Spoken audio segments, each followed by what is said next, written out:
to put slip and an underglaze. So here's a black underglaze, here's a red clay slip. You want to make sure that you have like a really nice slip consistency. It's okay, it has these little chunkies in there. Ideally you wouldn't, so giving this a little bit more of a stick, of a stir would be a good idea. We have this really great hake brush.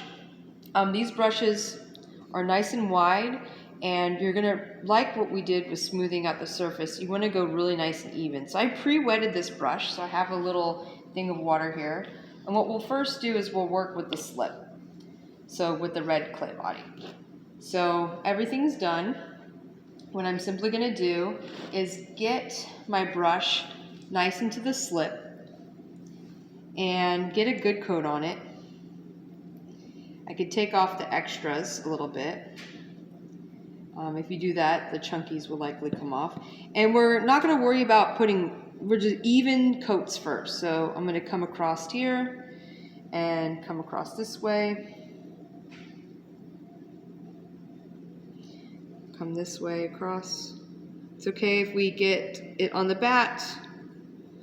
So I worry first about getting the top nice and even.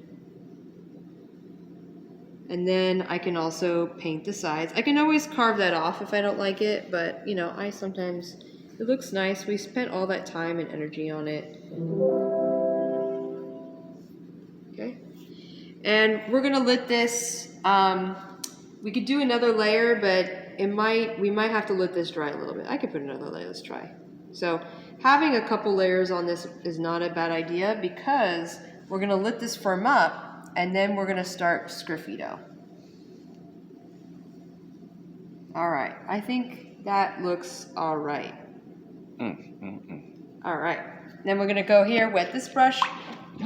We're gonna go into the black underglaze. So here's the black underglaze. We're gonna get this brush loaded with this beautiful black underglaze. This is basically like a clay with pigment. It's not a glaze. We could do this on greenware, and then what we would have to do is put a glaze on top after it's been bisque fired. So here I'm gonna come carefully across. You can also get some really interesting textures on here. So maybe you don't want even strokes, depending on what kind of a visual effect you want to do. So yeah, you can push it and use the qualities of the brush to create textures. So we'll come across, just kind of smoothing it out. Looks like it's a little thin on this side. Maybe reload. You don't want it to be super thick, but we definitely want it to be even. I don't really want any streakies on here, so I'm gonna keep going like this a little bit. And I think I keep trying to add more, but it's still streaky. So I'm just gonna give the sides a coat, and then I'll let this dry a little bit, and I'll try it again. So I'll do this, my first layer here. You can always paint more underglaze on it.